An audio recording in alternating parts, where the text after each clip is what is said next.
어느 저녁, 아마 많은 가정이 한 번쯤은 겪어봤을 장면이 있습니다. 시계는 어느새 7시를 향해 가고 식탁 위 음식은 서서히 식어가며 어른은 너무 지쳐서 지금 이 순간이 아이를 돌보는 시간인지 끝이 보이지 않는 협상에 들어선 것인지조차 헷갈리게 됩니다. 아이는 접시를 낯선 물건 보듯 바라보고 입술을 꼭 다문 채 고개를 살짝 흔듭니다. 그리고 공기 속에는 늘 같은 질문이 떠다닙니다. 이 식탁에서 도대체 누가 주도권을 쥐고 있는 걸까? 아이를 굶길까봐, 영양이 부족할까봐 걱정할수록 어른은 더 많이 말하고 더 많이 움직이고 더 강하게 밀어붙이게 됩니다. 하지만 바로 그 순간, 아주 본능적이어야 할 식사 시간이 긴장된 무대가 되어버립니다. 모든 시선이 숟가락과 아이의 입에 집중되고 한 숟가락 한 숟가락이 작은 전쟁처럼 느껴지죠. 저 역시 한때는 음식이 맛이 없어서 그런 줄 알았고 아이가 유난히 까다로워서 그렇다고 생각했습니다. 그러나 시간이 지나 깨닫게 된 것은 식탁에서 벌어지는 대부분의 갈등은 음식의 문제가 아니라 경계의 문제라는 사실이었습니다. 경계가 흐려질 때 아이는 자신을 지키기 위해 가장 확실한 방법을 선택합니다. 바로 거부입니다. 그리고 아이를 향한 진짜 걱정과 불안 속에서 어른은 더 깊이 통제의 소용돌이 안으로 들어가게 됩니다. 흥미롭게도 어떤 문화에서는 식사를 설득이나 흥정의 장으로 보지 않습니다. 그곳의 식사는 놀랄 만큼 단순하고 명확한 구조를 가지고 있습니다. 어른은 매 끼니마다 아이에게 무엇을 먹고 싶은지 묻지 않고 접시가 밀려났다고 해서 다시 부엌으로 달려가지 않으며 한 입 한 입을 도덕성의 시험처럼 만들지 않습니다. 그들이 하는 일은 어쩌면 차갑게 들릴 수 있지만 실은 매우 인간적인 선택입니다. 식사를 다시 식사의 자리로 돌려놓는 것입니다. 안정적인 틀 안에서 각자에게 권한과 한계가 분명한 구조 말이죠. 어른은 환경을 책임지고 아이는 자신의 몸 안에서 자유를 가집니다. 더 이상 선택권을 지키기 위해 싸울 필요가 없어질 때 아이는 비로소 자신의 배고픔과 포만감을 듣기 시작합니다. 우리가 간식으로, 달래는 말로, 혹시 부족할까라는 두려움으로 무심코 빼앗아왔던 바로 그 감각 말입니다. 물론 처음에는 아이가 시험하듯 반응할 수도 있습니다. 한 끼를 거르기도 하고 어른을 불안하게 만들기도 하죠. 하지만 그것은 고집이 아니라 새로운 시스템 앞에서 나타나는 아주 자연스러운 반응입니다. 그리고 바로 그 고요한 시간 속에서 더 이상 누군가를 밀어붙이지 않아도 되는 순간에 식사는 천천히 제 속도를 되찾습니다.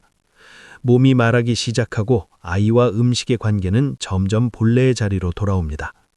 극적이지도 않고 권력도 없는 그저 삶의 일부로서의 평범한 식사로 말입니다. 아주 작은 차이지만 식탁의 분위기를 완전히 바꿔놓는 요소가 하나 있습니다. 바로 어른이 배고픔을 바라보는 방식입니다.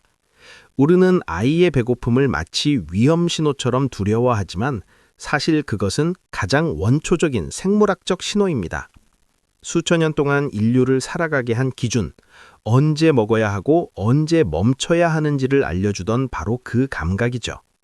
하지만 사탕이나 과자, 달콤한 우유, 일단적 먹어두자는 임시방편이 반복되면 배고픔은 점점 흐려집니다.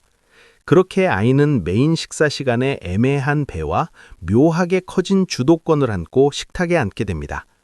이때 먹을지 말지는 더 이상 신체의 필요가 아니라 감정의 선택이 됩니다. 그래서 많은 저녁 식사가 실패하는 이유는 음식이 맛이 없어서가 아니라 아이가 애초에 배고프지 않았기 때문입니다. 배고픔이 존중되고 온전히 유지될 때 음식은 설명이나 설득 없이도 자연스러운 매력을 갖게 됩니다. 애원도 거래도 필요 없어집니다. 그리고 이와 동시에 아이에게 한 입만 맛보자고 말하는 것은 겉으로 보기엔 강요처럼 들릴 수 있지만 실제로는 배움에 대한 초대에 가깝습니다. 아이는 좋아해야 할 의무도 없고 얼굴을 찌푸렸다고 평가받지도 않으며 입맛 하나로 착한 아이나 나쁜 아이가 되지 않습니다. 그저 혀로 새로운 감각을 한번 기록해보는 아주 중립적인 경험을 할 뿐입니다. 이것은 눈물 속에서 억지로 먹이는 것과는 전혀 다릅니다. 결정권은 여전히 아이에게 있고 다만 경험이 일어날 수 있을 만큼의 경계만 또렷하게 유지될 뿐입니다. 어른이 통제자의 자리에서 안내자의 자리로 이동할 때 목소리도 함께 달라집니다. 긴장과 기대 대신 식탁에는 호기심이 들어옵니다. 색깔이 어떤지, 냄새는 어떤지, 바삭한지 부드러운지에 대한 가벼운 이야기들. 마치 가족이 함께 무언가를 탐색하는 시간처럼 말이죠. 이 호기심은 낯선 음식에 대한 두려움을 서서히 누그러뜨립니다. 아이의 뇌는 위협받지 않을 때 가장 잘 배우기 때문입니다. 그리고 흥미로운 변화는 즉각적으로 나타나기보다 시간을 두고 조용히 일어납니다.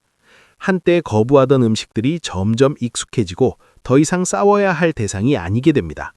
아이는 거절할 권리를 배우는 동시에 다시 시도할 수 있는 능력도 함께 배웁니다. 그리고 그것은 한 끼를 먹었느냐 남겼느냐보다 훨씬 더 큰 삶의 학습이 됩니다. 많은 어른들을 가장 불안하게 만드는 것은 아이가 어떤 음식을 거절했다는 사실 그 자체가 아니라 내가 지금 통제력을 잃고 있는 건 아닐까 하는 감각입니다.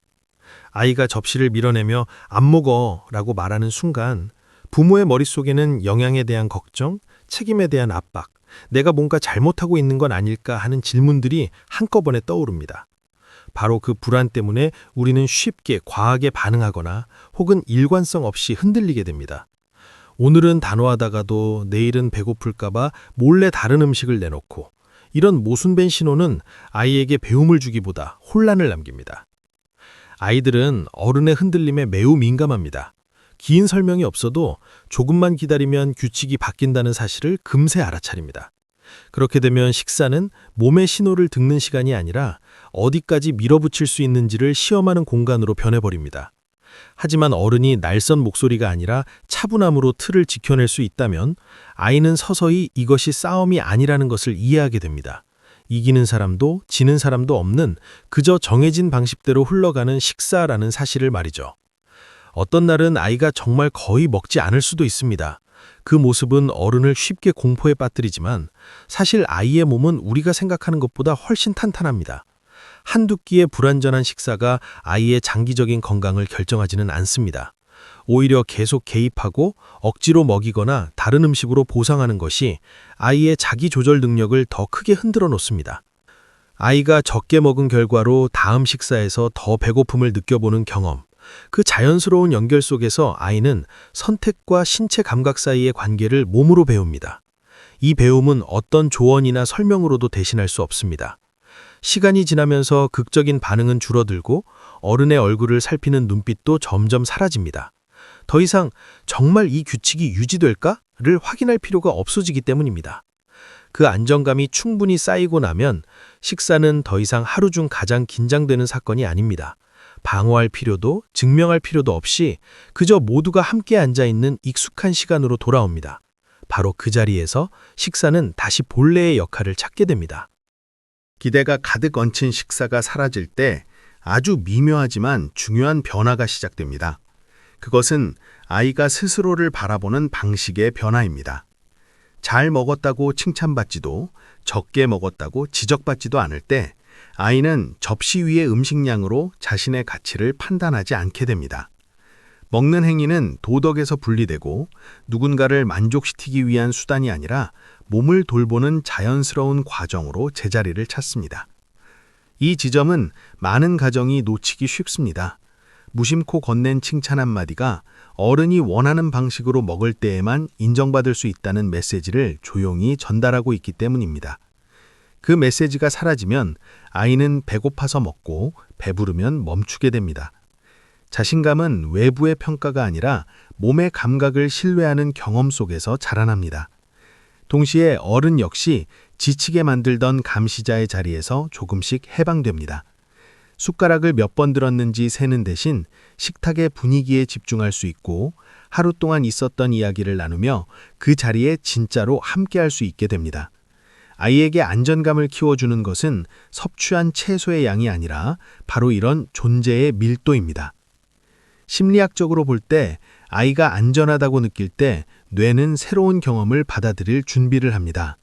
낯선 음식은 더 이상 위협이 아니게 되고 익숙함은 압박이 아니라 긴장 없는 반복 속에서 서서히 만들어집니다. 어떤 음식은 받아들이기까지 오랜 시간이 걸릴 수도 있고 어떤 음식은 끝내 좋아하지 않을 수도 있습니다. 하지만 그것은 실패가 아닙니다. 사람마다 음악 취향이나 선호가 다르듯 그저 하나의 개성일 뿐입니다. 식탁이 차이를 존중하는 공간이 될 때 아이는 중요한 사회적 학습을 합니다.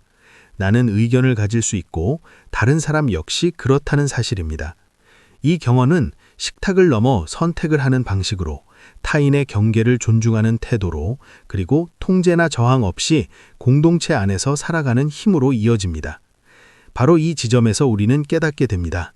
식사는 단순한 영양의 문제가 아니라 관계와 자율성을 가르치는 조용한 교실이라는 것을요. 이 여정을 되돌아보면 가장 먼저 눈에 들어오는 변화는 아이가 새로운 음식을 얼마나 더 먹게 되었느냐가 아닙니다.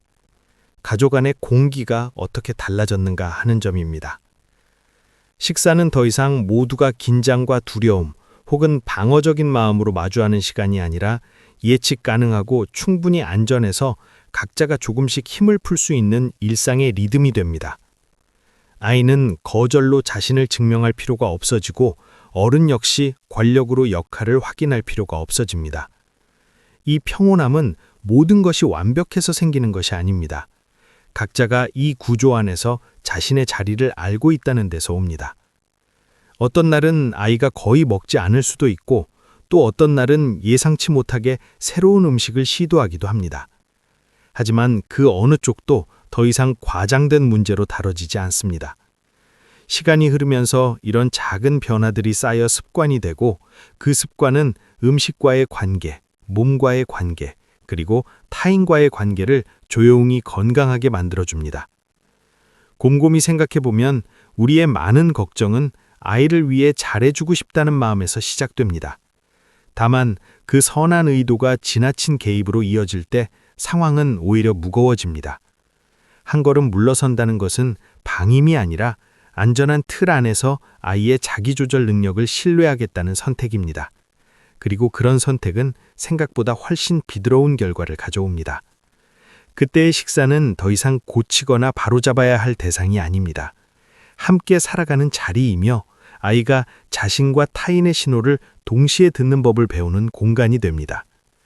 어쩌면 가장 중요한 가치는 오늘 아이가 무엇을 먹었느냐가 아니라 언젠가 곁에 누군가의 지시가 없어도 스스로를 존중하며 차분하게 자신을 돌볼 수 있는 힘을 갖게 되는 데 있는지도 모릅니다.